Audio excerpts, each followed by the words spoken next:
ಬದುಕುವ ಸ್ವಾತಂತ್ರ್ಯ ಎಲ್ಲರಿಗೂ ಇದೆ. ಕೈಲಾದಷ್ಟು ಪ್ರೀತಿ ಕೊಟ್ಟರೆ ನಾಯಿ ಕೂಡ ಬಾಲ ಅಲ್ಲಾಡಿಸಿ ತನ್ನ ಕೃತಜ್ಞತೆ ಸಲ್ಲಿಸುತ್ತೆ ಅನ್ನೋದಕ್ಕೆ ಇದೊಂದು ಉದಾಹರಣೆ. ಇವತ್ತು ನಮ್ಮ ಮನೆ ಹತ್ರ ಕಾರ್ಪೊರೇಷನ್ ಗಾಡಿ ಬಂದಿತ್ತು ಬೀದಿ ನಾಯಿಗಳನ್ನ ಕರ್ಕೊಂಡು ಹೋಗೋದಕ್ಕೆ ಅಂತ. ನಾನು ಅದನ್ನು ಕಳಿಸ್ಲಿಲ್ಲ. ಅದಕ್ಕೆ ಏನಂತ ಅನ್ನಿಸ್ತೋ ಗೊತ್ತಿಲ್ಲ. ನನ್ನ ಹತ್ರನೇ ಕೂತಿತ್ತು. ನಾನು ಒಂದು ಕೆಲಸ ಇತ್ತು, ಹೊರಗಡೆ ಹೋಗ್ಬೇಕಂತ ಸುಮಾರು ಒಂದು 5 ಕಿಲೋಮೀಟ್ರಷ್ಟು ಗಾಡಿನ ತುಂಬ ಸ್ಪೀಡಾಗಿ ಓಡಿಸ್ಕೊಂಡು ಹೋಗಿದ್ದೀನಿ. ಅದು ನನ್ನ ಹಿಂದೆಯೇ ಫಾಲೋ ಮಾಡ್ಕೊಂಡು ಬಂದಿದೆ. ನಾನು ಅಲ್ಲಿ ಹೋಗಿದ್ದ ಜಾಗದಲ್ಲಿ ಇದನ್ನು ನೋಡಿ ನನಗೆ ಒಂಥರ ಶಾಕ್ ಆಗೋಯ್ತು. ಯಾಕೆ ಬಂದಿದ್ಯಪ್ಪ ಅಂತ ಅಂದ್ಬಿಟ್ಟು, ಸರಿ ಹೊಟ್ಟೆ ಎಷ್ಟಿರ್ಬೇಕೇನೋ ಅಲ್ಲಿಂದ ಓಡ್ಕೊ ಬಂದಿದೆಯಲ್ಲ ಅಂತ ಅಂದ್ಬಿಟ್ಟು ಬಿಸ್ಕೆಟ್ ಹಾಕಿದೆ, ತಿನ್ಬಿಟ್ಟು ಹೋಗಲಿ ಅಂತ ಅಂದ್ಬಿಟ್ಟು ಅದು ನಾವು ಬಿಟ್ಟೋಗ್ತೀವಿ ಅಂತ ಅಂದ್ಬಿಟ್ಟು ಅದು ತಿನ್ನೋಕ್ಕೆ ಹೋಗ್ತಾ ಇರಲಿಲ್ಲ. ಆಮೇಲೆ ನಾವು ಹೋಗಲ್ಲ ತಿನ್ನೋ ಒಂದಿದಕ್ಕೆ ಅವಾಗ ತಿಂದು ನೀರು ಕುಡಿತು. ನನಗೆ ಅದು ಒಂಥರ ಬೇರೆ ಥರನೇ ಫೀಲಿಂಗ್ ಶುರು ಆಗೋಯ್ತು ಇವತ್ತು.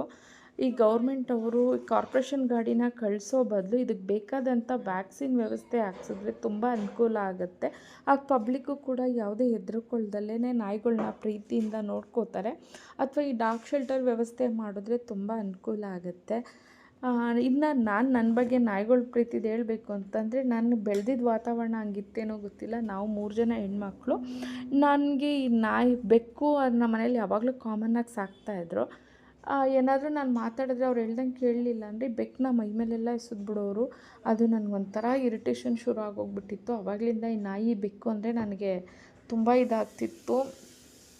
ನನಗೆ ಅದು ನೋಡೋಕ್ಕಾಗ್ದೇ ನನ್ನ ಯಾವ್ದಾದ್ರು ನಾಯಿ ಸಾಕಿದ್ದಾರೆ ಅಂದರೆ ಅವ್ರ ಮನೆಗೆ ಹೋಗೋದಕ್ಕೆ ಇದು ಮಾಡ್ತಾಯಿದ್ದೆ.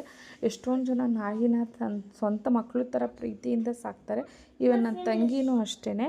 ನಾಯಿನ ಪ್ರೀತಿಯಿಂದ ಅದಕ್ಕೆ ತುತ್ತಿಡೋದು, ಮುತ್ತಿಡೋದು ಎಲ್ಲ ಮಾಡ್ತಾಳೆ. ಅದನ್ನು ನಾನು ಯಾವಾಗಲೂ ಹೇಳ್ತಾಯಿರ್ತೀನಿ, ನಾಯಿನ ಯಾಕೆ ಹಿಂಗೆ ಒಳಗಡೆ ಎಲ್ಲ ಕರ್ಕೊಬರ್ತೀಯ ಅಂತ ಅಂದ್ಬಿಟ್ಟು ಜೊತೆಗೆ ಕೂತ್ಕೊಂಡು ಊಟ ಮಾಡ್ತಾಳೆ. ಇವತ್ತು ನನಗದು ಪರ್ಸ್ನಲಿ ನನಗೆ ಫೀಲ್ ಮಾಡ್ದಂಗಾಯಿತು. ಆ ಪ್ರೀತಿನ ಇದು ನಾಯಿ ತೋರಿಸ್ತು. ಇವತ್ತಿಂದ ನಾನೊಂದು ಬೆಕ್ಕನ್ನ ಸಾಕೋದಕ್ಕೆ ಟ್ರೈ ಮಾಡಿದ್ದೀನಿ.